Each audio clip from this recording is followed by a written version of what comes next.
नमस्कार, मैं रोशन और आप देख रहे हैं इस समय जेड न्यूज डिजिटल मीडिया। और पंचायत चुनाव का आरंभ हो चुका है। कोरोना के बाद लगातार पंचायत चुनाव को लेकर अटकलें जारी थी, तमाम तरह की बातें सामने आ रही थी। इसी बीच 7 और 8 तारीख को आजमगढ़ में नामांकन हुआ। हर एक उम्मीदवार ने पर्चा भरा और अब अपने कस्बे में, अपने गांव में, अपने क्षेत्र में मतदाताओं को प्रभावित करने के लिए मैदान में उतर चुके हैं। और अब देखना होगा कि अब 2021 में हर एक गांव का अगला प्रधान कौन होता है। इसी बीच मैं इसमें आजमगढ़ के एक गांव में हूं और गांव में आने का कई कारण है। पंचायत चुनाव उत्तर प्रदेश में एक माना जाए तो एक सेमीफाइनल का मुकाबला होता है।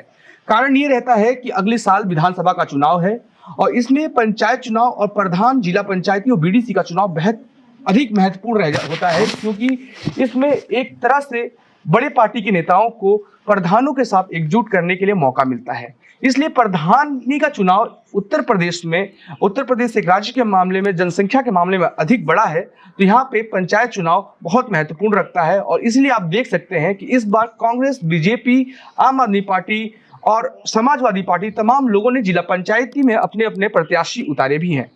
तो आज मैं गांव में आया हूं और गांव में आने का कारण ये है कि हमने और आप, हमारे दर्शकों ने तमाम ऐसे प्रधान देखे होंगे जो कई बार वाकई प्रधानी का महत्व नहीं बता पाते। पर मैं एक ऐसे इंसान से आपको बात कराऊंगा, जब आप सुनेंगे कि एक पढ़ा लिखा व्यक्ति जो 32 साल अरुणाचल प्रदेश और अलग अलग राज्यों में नौकरी करता है, नौकरी की शुरुआत से लेकर रिटायरमेंट तक ये नहीं सोचा होगा कि कभी मैं गांव में आकर प्रधानी का चुनाव लड़ूंगा। क्योंकि रोजमर्रा की जिंदगी में और एक शहरी समाज का व्यक्ति ये सोचता है कि जब नौकरी हो चुकी है, खत्म, पेंशन आ रही है, तो क्या है कि चुनाव लड़े, क्यों हम नेता बने। पर एक व्यक्ति जो इंजीनियर था और इंजीनियर के बाद अब सीधा गांव के पंचायत चुनाव में ताल ठोक चुका है, तो सीधा उन्हीं से बात करते हैं और जानते हैं कि क्यों चुनाव में उतरे और क्या क्या कारण है कि इनको आज शहरी जिंदगी छोड़कर पढ़ा लिखा समाज जो कहते हैं, तथाकथित पढ़ा लिखा समाज जो चुनाव मैदान में नहीं उतरता है, तो पढ़ा लिखा व्यक्ति एक चुनाव मैदान में उतरा है, तो उसका कारण क्या है। तो आपका स्वागत है हमारे चैनल में। आपका नाम क्या है? सबसे पहले मैं लोकतंत्र के चौथे स्तंभ को धन्यवाद देता हूँ। मेरा नाम रामलगन यादव। आपका मैं देख रहा था, लोगों से पूछा तो आपका नाम भूल गया था दिमाग से। जब मैंने इंजीनियर बोला तो सारे लोग, जैसे चौराहे से पहले जो है, तो वहाँ पे इंजीनियर के नाम से ऐसा क्यों, क्या हुआ कि इंजीनियर के नाम से फेमस हैं आप?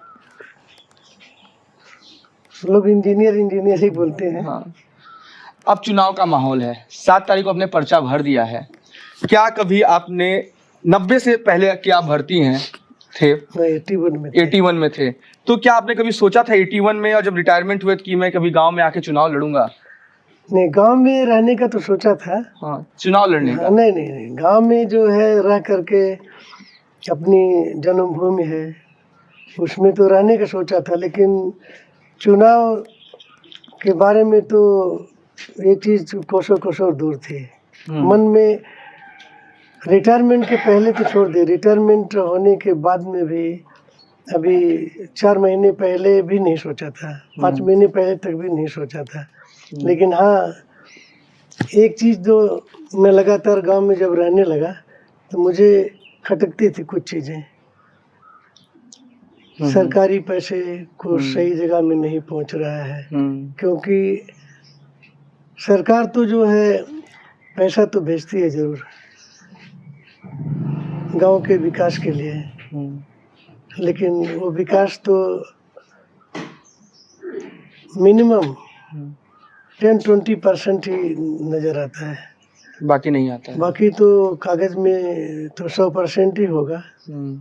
एक कहावत भी है कि बड़े शायर का एक लाइन है कि तेरे शहर की किताबों में रंग गुलाबी हैं, पर गांव का हालत बहुत बुरा है। तो जो उन्होंने कहा कि सरकार पैसा भेजती है, कई बार ऐसे हो जाते हैं कारण कि प्रधान तक को नहीं पता होता है कि हमारे क्षेत्र में कितने पैसे आए हैं, क्योंकि उसमें शिक्षा का भेद कहा जाए या जानकारी का भेद कहा जाए, तो वाकई शहर और गांव का कनेक्शन यही होना चाहिए कि जब एक पढ़ा लिखा व्यक्ति अपने गांव का प्रतिनिधित्व करता है, तो उसमें शहर को जोड़ने का बहुत एक मूल्य भाव होता है। और आजमगढ़ एक पूर्व मुख्यमंत्री का संसदीय क्षेत्र है और यहाँ पे तमाम तरह के विकास योजनाएं हैं। और मैं देख भी रहा था जब बनारस से हमारी गाड़ी सरपट दौड़ रही थी कि रोडों से लेकर अब गांव तक सब कुछ पहुंच रहा है और उस बीच में कुछ मूलभूत चीजें जो लोगों को चाहिए होती है वो नहीं मिल पाती हैं।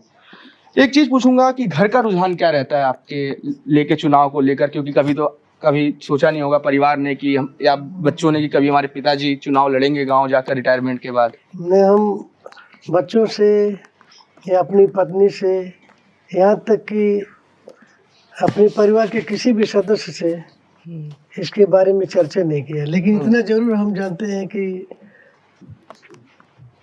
अच्छा जो कदम उठाएंगे उसमें हमारा कोई विरोध भी नहीं करेगा, क्योंकि हमें तो अपने इस ग्रामवासी, गांव की जनता के लिए सोचना है, बच्चों के लिए तो सोच हर लिया एक ना। चीज देखा जाता है कि पढ़ा लिखा जो व्यक्ति होता है वो इलेक्शन से या नेतागिरी से कहें तो आमतौर पे ये सब चीज़ों से बहुत दूरी काटता है कि मतलब हम इस चीज़ों में ना पढ़े तो ठीक है। एक इलेक्शन को लेके दिमाग में उदाहरणाएं अलग अलग बन जाती हैं लोगों के। तो एक आप इंजीनियर थे, एलोंग में मैं रह चुका हूँ, मेरा कुछ समय स्कूलिंग वहीं पे हुई है। एलोंग की और उत्तर प्रदेश की ज़िंदगी बड़ी अलग रहती है। वहाँ के लोग का माहौल अलग है, यहाँ के लोगों का माहौल अलग है। तो जब आप 30-35 साल वहाँ रहे, उसके बाद 36 साल, तो उसके बाद आप यहाँ आए, तो एक पढ़ा लिखा व्यक्ति को मन में कैसे आया, किसने बोला कि आपको चुनाव लड़ ही लेना चाहिए? जैसे आप बता रहे हैं कि 4 महीने पहले हमें नहीं पता था। नहीं, चुनाव लड़ने के लिए तो हमारे गांव की जनता की इच्छा थी। बहुत सारे लोग कहने लगे आप चुनाव लड़िए, तो हमने बताया चुनाव नहीं लड़ेंगे, लेकिन लोगों ने राय दिया कि लड़ने से ठीक है, क्योंकि विकास हमारे ऊपर जो लोगों का बहुत विश्वास है उसका हम जो है इज्जत करके कि लोग के मन में ये है कि इंजीनियर साहब, इंजीनियर चाचा, इंजीनियर भैया अगर हो जाएंगे तो जो भी पैसा आता है सरकार की तरफ से जो भी पैसा आता है उसका सही रूप में उपयोग होगा। गांव में इस लोगों के समय विश्वास को हम नहीं ठुकरा करके कदम आगे बढ़ाया। इस समय गांव में मूलभूत सुविधाएं से जो लोग वंचित हैं, जिनको नहीं पता कि हमें मिलना चाहिए कि नहीं मिल रहा है, क्या मुख्य मुद्दे हैं गांव के जो लोगों को अभी तक नहीं मिल पाया है?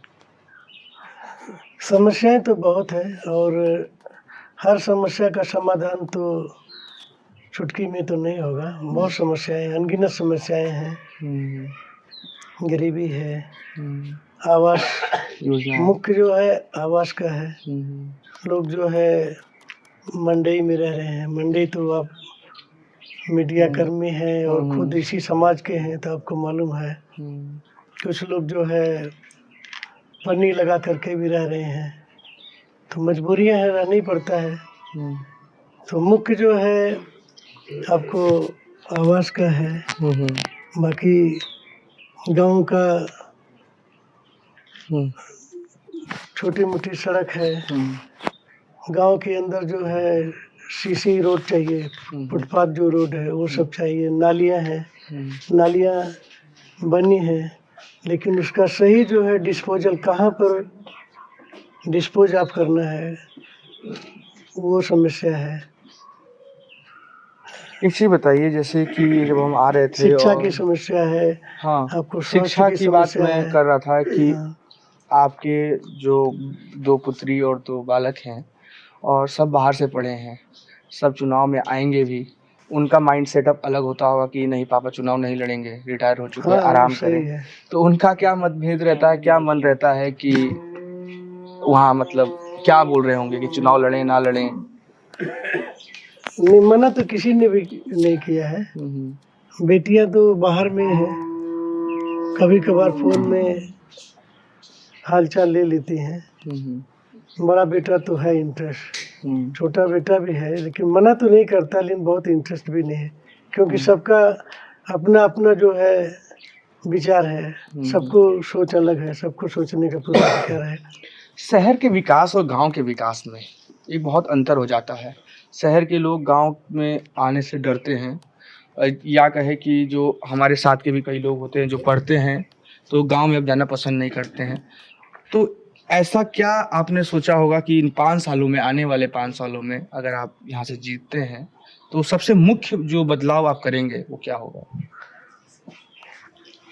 मुख्य बदलाव तो सबसे पहले एटमॉस्फेयर जो है, गांव का जो एटमॉस्फेयर वो सही होना चाहिए।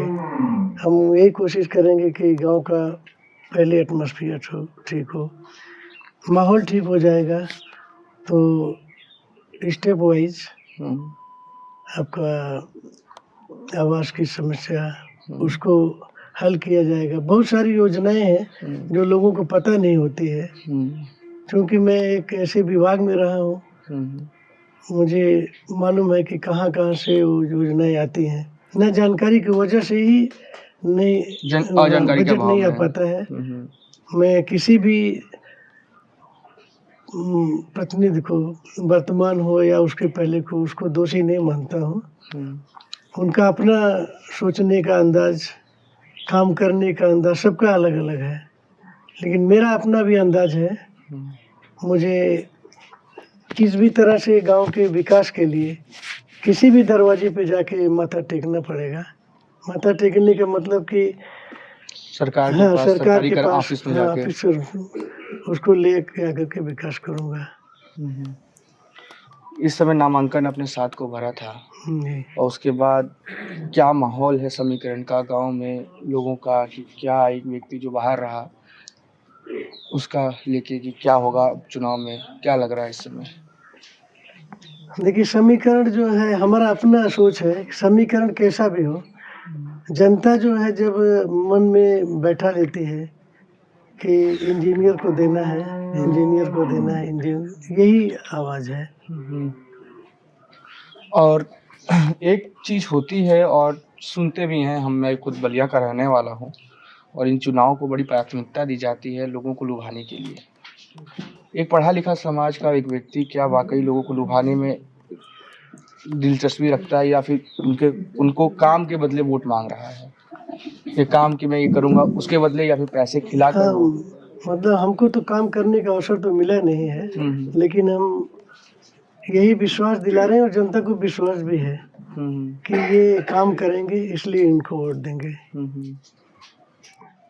और क्या कोविड को लेकर भी प्रोटोकॉल होगा चुनाव के मैदान में 19 तारीख को? जरूर होगा। तो क्या इस समय गांव में कोरोना को लेकर क्या लगता है कि कुछ लोग आए या ना आए मतदान केंद्र पे? नहीं, ऐसा नहीं है। मतलब कोविड से संबंधित जो भी प्रोटोकॉल और प्रिकॉशन लेना है, जो भी सावधानी बरतनी है, उसको ध्यान में रखते हुए प्रत्येक जो है मतदाता अपना मतदान करेगा। सोशल डिस्टेंसिंग, मास्क, 2 गज दूरी, उसको ध्यान में रखते हुए वोट डाला जाएगा। एक चीज़ पूछूंगा, करीब 1800 से करीब मतदाता इस गांव में होंगे और 5-6 उम्मीदवार हैं यहाँ पे। सबसे मतलब किस जाति के लोग इस गांव में, आपके क्षेत्र में, आपके प्रधानी के क्षेत्र में आते हैं? कौन से वर्ग के लोग हैं यहाँ पे? इसमें 23% जो है शेड्यूल कास्ट है और 0.05 मतलब 31 वोट वो आपका सवर्ण का है, बाकी ओबीसी है। ओबीसी यहाँ पे 76 मान लीजिए, 76.5। एक आखिरी सवाल मैं आपसे लूँगा कि सवाल थोड़ा घुमा के रहेगा। आजमगढ़ का विकास पिछले 5 या 10 सालों में बहुत अधिक हुआ है। क्या उसके मद्देनज़र इन 10 साल में 2 प्रधान का दौर खत्म हुआ होगा? 2009 से मैं चला जाऊं या 2010 से, तो इसमें 2 दौर खत्म हुआ है।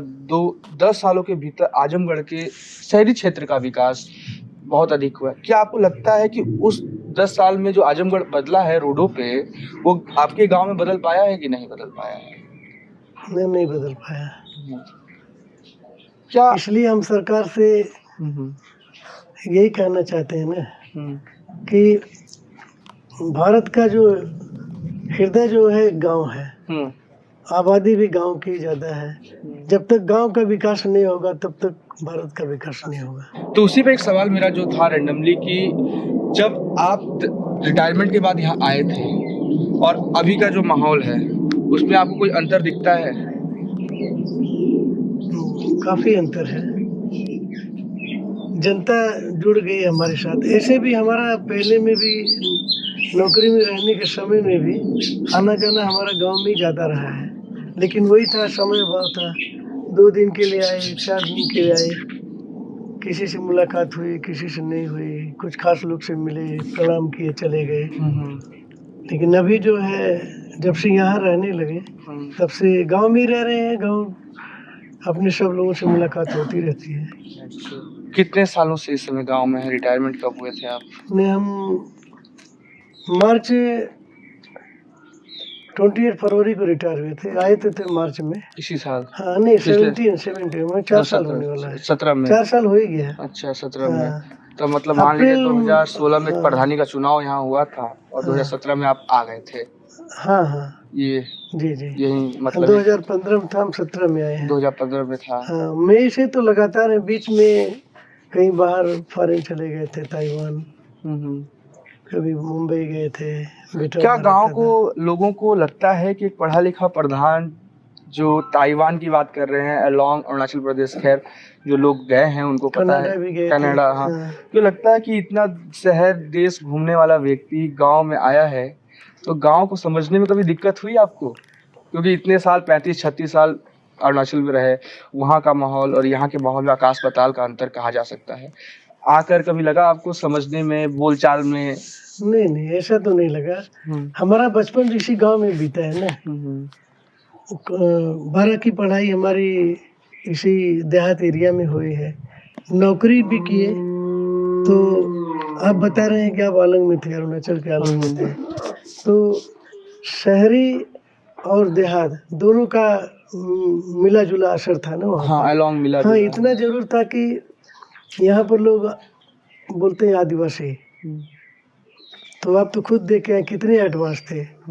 इसलिए एडवांस थे कि वहाँ की जनता जागरूक थी, अपने अधिकार को वो लेना जानती थी, मारपीट करके नहीं, मतलब हक की लड़ाई लड़ हक की लड़ाई लड़ते थे। किसी भी ऑफिस में जाने से वो अपने काम को करा के ही आते थे। जो भी अधिकारी कर्मचारी ये कहेगा आ जाइए, कल आइए, तो टाइम ले लेते थे कि ठीक है साहब, आप 4 दिन मत बोलिए, आप और बढ़ा के बोलिए, 7 दिन या 10 दिन या 15 दिन। अगर किसी ने किया 15 दिन, तो 16वें दिन उसको देना ही देना, नहीं तो उसका बोरिया बिस्तर प्राइवेट गाड़ी मंगा के उसको रख देते थे, आप चला जाइए और ट्रांसफ़र लेके फिर बताइए। तो ऐसे माहौल में रहा हूँ। इसीलिए मैं भी अभी समय का बहुत कीमत समझता हूँ और मुख से सोच समझ के बोलता हूँ। पहला प्रधान मैंने देखा भी, जो मुख से बोल देता हूँ, करीब 10 या 12 प्रधान मैंने इस समय कवर कर चुका हूँ। पहला प्रधान देखा जिन्होंने अभी तक कंट्रोवर्शियल नहीं बोला, और यही कारण रहा कि मैं कंट्रोवर्शियल सवाल नहीं कर पा रहा हूँ आपसे, क्योंकि मैं कई प्रधान से मिला हूँ, वो बनारस में रहा या फिर गाजीपुर वाले जोन में देखा मैंने, तो वहाँ पे प्रधान विरोधी को लेकर एक अलग सी भावना रखते हैं कि नहीं वो ऐसा है, वो खराब है, डायरेक्ट या इनडायरेक्ट या कैमरे में भी बोल देते हैं। पर शायद यही अंतर होता है कि एक पढ़ा लिखा प्रधान में कि वो उसको पता है कि आगे वाला गलत भी है, पर चुनाव को देखते हुए या फिर कहा जाए कि अपनी समझदारी से भी किसी पर सवालिया निशान ना खड़ा करना, एक चुनाव को नेता को भी छोड़ के एक वाकई इंसानियत की भी बात होती है कि हम किसी पर सवाल क्यों खड़ा करें। तो आज देखा मैंने, और यही कारण है कि मैंने अभी तक काउंटर नहीं कर पाया। मैं सोच के ये आया था कि ये बोलेंगे, किसी की बुराई करेंगे या मेरे उम्मीदवारों के बारे में कुछ बताएंगे, पर ऐसा उन्होंने खुद कहा कि वो लड़ रहे हैं, अपने लिए लड़ रहे हैं, मैं भी अपने लिए लड़ रहा हूँ, गांव की जनता के लिए वो भी लड़ेंगे, हम भी लड़ेंगे। गांव की जनता विकास चाहती होगी तो इंजीनियर को वोट देगी। और एक सवाल जो आप बोल रहे थे, अभी बता रहे थे हमें, उसको आप कंप्लीट कर लीजिए। हाँ, नहीं, हम ये बोल रहे थे कि हम ऐसे माहौल में नौकरी किए हैं जहाँ पर समय का कीमत थी, और ऑफिसर हो या छोटा कर्मचारी, बड़ा कर्मचारी, कह दिया कि इतना समय में देना है, तो वहाँ की जनता को उस समय में देना ही पड़ता था। तो 36 साल में उसी ढंग से काम किया हूँ, इसलिए यहाँ पर भी जब मेरे मुख से निकलता है ये करूँगा। अभी तो ठीक है, उस पद पे नहीं हुए तो ज़्यादा बोलना भी उचित नहीं है। उसका जो है प्रमाण हमारे ग्राम सभा के सभी लोगों को मालूम हो जाएगा। और जहाँ तक अनऑफिशियल है। बड़े बुजुर्ग भी मेरा चरित्र जानते हैं, हमसे कम उम्र वाले भी देखते हैं कि इनका क्या कैरेक्टर है, झूठ बोलने वाले हैं नहीं हैं। और हमको हमारे ऊपर विश्वास लोग कर रहे हैं नहीं कर रहे हैं, इसका इस सवाल का जवाब तो जनता देगी, उसके लिए तो हम नहीं कह सकते हैं। तो अगर 2 मई को आप जीतते हैं, जैसा आप जनता है और लोग, वाकई अब समय बदल चुका है, पहले बाहुबल पे प्रधानी जीती जाती थी, पर अब लोग भी समझदार हो गए हैं और लोग भी जानते हैं कि अगर हम बाहुबल पे जीत गए तो आगे हमारा विकास नहीं होगा, बाहुबल का अधिक विकास हो जाएगा, अगली बार हमें होगा। तो अगर आप 2 को जीतते हैं, शाम को 4 या 5 बजे तक परिणाम घोषित हो जाता है, तो मुख्य उद्देश्य सबसे पहला क्या रहेगा आपका? कि एक सोचे होंगे कि अगर जैसे कहते हैं, छोटे पे हम लोग पढ़ते थे कि बोलते थे अगर तुम प्रधानमंत्री होते तो क्या करते, तो हम बच्चे थे तो हम बोलते थे हम छुट्टी कर देते स्कूल की सारी, कि स्कूल ही ना जाना पड़े। वैसे ही एक आप समझदार व्यक्ति हैं और इतने दिनों से आप जमीनी हकीकत से जुड़े हैं, तो मैं एक बात पूछूंगा कि अगर प्रधानी जीतते हैं आप, तो पहला एक दिमाग में कॉन्सेप्ट होगा कि मैं ये चीज़ को बहुत सुधारूंगा जो मुझे खल रही है देख के, गांव में घूमते हुए भी या रोड पे देखते हुए भी, ये चीज़ को मैं दूर करूंगा, सबसे पहले मेरे मन में होगा अगर मेरे पास पावर होगा तो। सबसे पहले मैं आवास की समस्या को हल करवाने की कोशिश करूंगा। और नाली है, बनी हुई है लेकिन उसका निकास करनी, बहुत जगह बनी भी नहीं है, ये सब करवाने की कोशिश करूंगा। चलिए, धन्यवाद। और मैं अब कुछ लोग भी हैं और उनसे भी बात करूंगा और जानूंगा कि प्रधान जी ने अपना मत तो रख दिया, अब जनता क्या चाहती है इनसे और जनता को किन समस्याओं से ज़्यादा दिक्कतें हैं और क्या वाकई गांव में विकास हुआ है और नहीं हुआ है तो क्यों नहीं हुआ है और क्या विकास होना चाहिए। सबसे अधिक जो कहते हैं कि गांव को जोड़ना और भारत का दिल गांव में बसता है, तो उस दिल में क्या दिक्कतें हैं ये जानने भी जरूरी बात हो जाती है। तो काफ़ी बुजुर्ग है, तीनों वर्ग यहाँ पे है, एक 18 से 24 वाला वर्ग भी दिख रहा है मेरे को आसपास, एक हमारी अंतिम पीढ़ी जिसे कह सकते हैं कि 50 साल से अधिक वाले उम्र के व्यक्ति भी दिख रहे हैं जिन्होंने तमाम सालें देखी हैं गांव को बंद, नीचे से उठते हुए ऊपर तक, झोपड़ी से दीवार खड़े होते देखा है, और एक मध्यम वर्ग का उम्र वाला व्यक्ति भी है जो अभी विकास होते हुए देख रहा है। तो उन सबसे बात करते हैं और जानते हैं कि वाकई क्या क्या इनको और सुविधाएं चाहिए और क्या क्या होनी चाहिए। जो अभी विकास होते हुए अपने गांव को देखेंगे, एक व्यक्ति वो जो 30 से 50 के या फिर 45 के बीच में है, जो अभी गांव को विकास होते हुए देख रहे हैं, और एक वो व्यक्ति जिन्होंने गांव को जमीनी हकीकत से देखा है और उन्होंने 3 वर्ग को पीढ़ी को देखते हुए आ रहे हैं, एक जो नाती है और एक उनके बेटे हैं और एक अपनी उम्र के, 3 पीढ़ियों को देखते हुए आ रहे हैं। तो उन तीनों लोगों से बात करेंगे और जानेंगे कि वाकई क्या सोच है गांव में और किस तरह का प्रधान गांव में चाहिए। तो आपसे मैं पूछता हूं कि क्या मुद्दे होंगे आपके गांव के इस बार चुनाव में? जी, गांव में क्या मुद्दे होंगे आपके चुनाव में इस बार? मुद्दे यही होंगे कि ये कॉलोनी चाहिए, नाली चाहिए, रास्ता चाहिए। अब भोजपुरी में बोल देंगे जी। हम भोजपुरी में बोल सके नहीं, तो आप कि काम चाहिए गांव में, कि जैसे कैसे व्यक्ति चाहिए जो गांव में आई और गांव के विकास करी, और क्या समस्या अधिक है गांव में इस समय? समस्या तो सब चीज़ की अधिक है।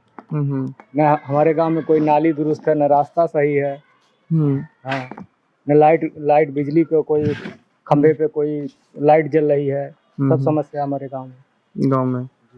एक और मैं आपसे पूछूंगा कि जैसे इन्होंने बोला कि गांव में बिजली नहीं है, नाले नहीं है, तो क्या लागत है कि एक पढ़ा लिखा व्यक्ति जब गांव में आई और 2 तारीख को जीत जाई, तो क्या लागत है कि आगे भविष्य में ये सब कुछ दुरुस्त हो जाएगी? जी, उम्मीद तो यही है गांव वालों की, और हम आशा भी रखते हैं कि मतलब हमारे जो उम्मीदवार हैं और लोगों की अपेक्षाएं भी है हमारे गांव के लोगों के इनसे, कि काफी पढ़े लिखे हैं और सरकारी गवर्नमेंट जॉब की उन्होंने की है, और अरुणाचल जैसे प्रदेश में रहे हैं जो आदिवासी क्षेत्र में कहा जाता है।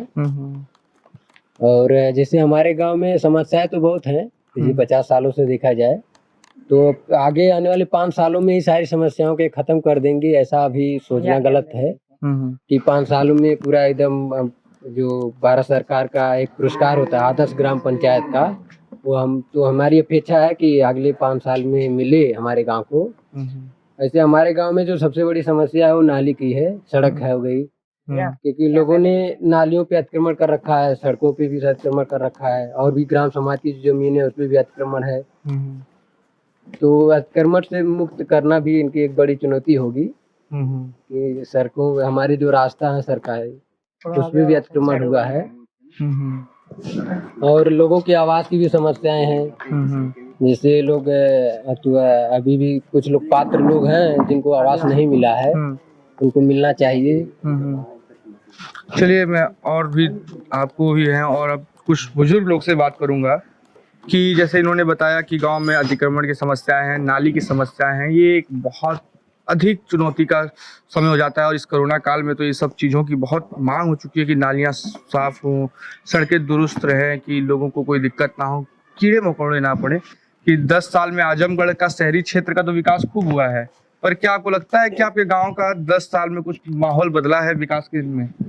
माहौल तो अभी नहीं बदला है, लेकिन इस समय हम लोग सोच रहा है कि इंजीनियर साहब हो जाने से कुछ यहाँ पर असर पड़ेगा हम लोगों का, और विकास होगा। गांव का विकास बहुत इतना पीछे हो गया है। बहुत आदमी को ऐसा है कि क्या कारण रहता है कि विकास से पिछड़ा पड़ रहा है गांव आपका? ये सरकार तो दे रहा पैसा, लेकिन सरकार को पैसा मिल रहा कहाँ पर है? वो जो देखना चाहिए, ये बगल में ब्लॉक है, कोई दूरी नहीं है, कम से कम आकर के सामने देख ले क्या समस्या है। कहने पर तो उनको दिखाना चाहिए कि ये होना चाहिए काम।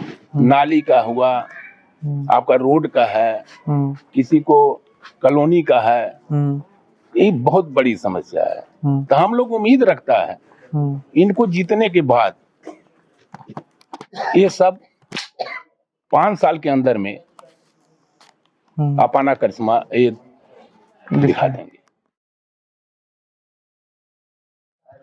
मैं एक और चीज़ पूछूंगा आपसे कि जैसे कि आप बात कर रहे थे सर्विस को लेकर, क्या गांव में इस समय लोगों की मांग है कि एक पढ़ा लिखा व्यक्ति हमें चाहिए जो हमारे गांव को आदर्श बना सके? जैसे ये कह रहे थे कि आदर्श गांव बन सके, है ना? क्या आपको लगता है कि एक पढ़ा लिखा व्यक्ति गांव को विकास कर पाएगा, गांव का विकास कर देगा? अब विकास है, सबको भरोसा है, सबको आशा लगा हुआ है कि विकास करेंगे। भरोसा किसी को नहीं है कि नहीं करेंगे, सबको आशा लगा करके है कि अगर ये जीत जाने के बाद हमारे गांव का ग्राम सभा का जो सभा है पूरे विकास करेंगे। विश्वास इसी को वजह से जनता सब इनके साथ में है और इनका साथ देगा। देखा कि आपने जैसे कि लोग बता रहे हैं कि गांव में अभी भी कई चीज़ों की ज़रूरत बची हुई है और लोग गांव में आम चीज़ों के लिए भी तरस रहे हैं। मैं कुछ लोगों से और बात करूंगा कि क्या वाकई गांव में और क्या क्या बदलाव होना चाहिए। तो मैं नंदन को कहूँगा कि इस तरफ आ जाइए और मैं गांव में जो इस समय जितने लोग यहाँ हैं उनमें सबसे जो बुजुर्ग दिख रहे हैं उनसे बात करते हैं और जानते हैं कि वाकई क्या क्या चीज़ों की ज़रूरत है। दादा, ये समय गाँव में कथी की दिक्कत सबसे अधिक है? दिक्कत साहब हम तो कान से कम सुनते हैं। हाँ। दिक्कत यहाँ सफाई नहीं होती है और यहाँ रास्ते में कूड़ा गजा हुआ था, नहीं कोई हटवाया। इंजीनियर साहब अपने पैसे हटवाए। वहाँ काली माई के यहाँ पेड़ गिरा था, वहाँ कढ़ाई वढ़ाई चढ़ाने को किसी को जगह नहीं मिलती थी, उसको हटवाए। जहाँ जो जैसी समस्या देखते हैं वैसे अपने तरफ से ये। इतना उम्र हो गई, करीब आपके 60 से अधिक उम्र हो गई है ना? तो 60 साल में क्या बदल गई और क्या बदले के चाहता गांव में? 60 साल में मेरे समझ से कुछ नहीं बदला है। जोन पहले रहे वही तरीका। हाँ, कुछ नहीं बदला। बदलने वाली आशा अब रखे हैं। हाँ, अगर भगवान सफल किए तो आशा रखे हैं कि अब बदलेगा। चलिए, मैं कुछ और लोगों से बात करूंगा और नंदन को कहूँगा कि उस तरफ कैमरे को एक बार ले चलें और काफ़ी लोग हैं यहाँ पे जिनसे हम बात करेंगे और जानेंगे कि क्या क्या दिक्कतें हैं और क्या चाहते हैं वो लोग वाकई गांव में। तो ऐसे और लोग हैं, मैं पूछूंगा कि गांव में स्कूली शिक्षा को लेकर क्या माहौल रहता है इस समय, प्रधान का या फिर जो पिछले 10-12 साल में प्रधान रहे उनका? स्कूल तो मतलब चलता है, लेकिन कोरोना के नाते से जो है बच्चे आते नहीं हैं, और जो बच्चे आते हैं बहुत कम बच्चे आते हैं, सब प्राइवेट में जाते हैं, मतलब पढ़ाई लिखाई के बारे में कि हम अच्छी पढ़ाई लिखाई अच्छी शिक्षा करें। कहाँ गांव में जो ये सरकारी स्कूल है और जो सरकार इतना पैसा खर्च जब कर रही है तो सुविधा नहीं हो पाता है यहाँ नहीं, पे? सुविधा भी नहीं हो पाती है और बच्चे भी नहीं पढ़ते हैं उस स्कूल में। वही नाम मात्र में, मतलब एक टीचर के माथे 10 लोग 12 लोग 15 बच्चे रहते हैं, बस इतने ही रहते हैं। हाँ, सभी बच्चे अपने अपने प्राइवेट में जाते हैं पढ़ने के लिए, क्योंकि अच्छी पढ़ाई हमको मिली, अच्छी शिक्षा। आ जाइए आप लोग, आ जाइए, आप बोल दीजिए। आप लोगों ने गांव देखा है और आप लोगों को पता होगा कि गांव में क्या बदलाव होना चाहिए। युवा पीढ़ी इतना संक्षेप में समझाएगा उतना ही जो गांव के बुजुर्ग हैं जिन्होंने गांव को देखा है वो समझा पाएंगे।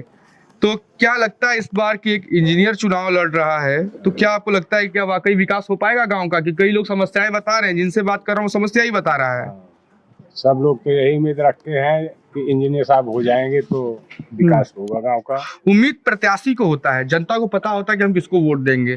तो मैं वोट नहीं पूछूंगा किसको आप देंगे, पर क्या माहौल है गांव का कि लग रहा है कि इस बार कौन जीतेगा गांव में? इंजीनियर जीतेंगे। हाँ, क्यों जीतेंगे इंजीनियर? इनका काम देख के, और प्रधान नहीं है तभी भी काम कर रहे हैं, इसलिए जो है लोगों की निगाह है कि मतलब ये प्रधान बन जाएंगे तो करेंगे और अच्छा काम करेंगे। जबकि अगर आप इंजीनियर को जिताने की बात कर रहे हैं या बोल रहे हो जीत जाएंगे, तो क्या मन में रहता है कि 5 साल में सबसे पहले इनको क्या करना चाहिए? आवाज दिला दें, रोड चकरोड जो है सही करवाएं, शौचालय जहाँ नहीं है शौचालय पहुँचाएं, मतलब यही सब करें और क्या करेंगे। तो क्या लगता है कि गांव में जो प्रधानमंत्री आवास योजना के थ्रू या फिर उज्ज्वला योजना, पहले सबसे जरूरी है कॉलोनियाँ जो आई है वो रुक गई है, मिल नहीं रही है, घोटाला लोग कर लिए। और फिर लैट्रिन की वही समस्या, लैट्रिन। क्या हर गांव में घर में शौचालय बन गए होंगे? बहुत कम बने हैं, आधा खा गए, आधा बना है, किसी को बनवाया नहीं, किसी अधूरा पड़ा, ऐसे पड़ा है।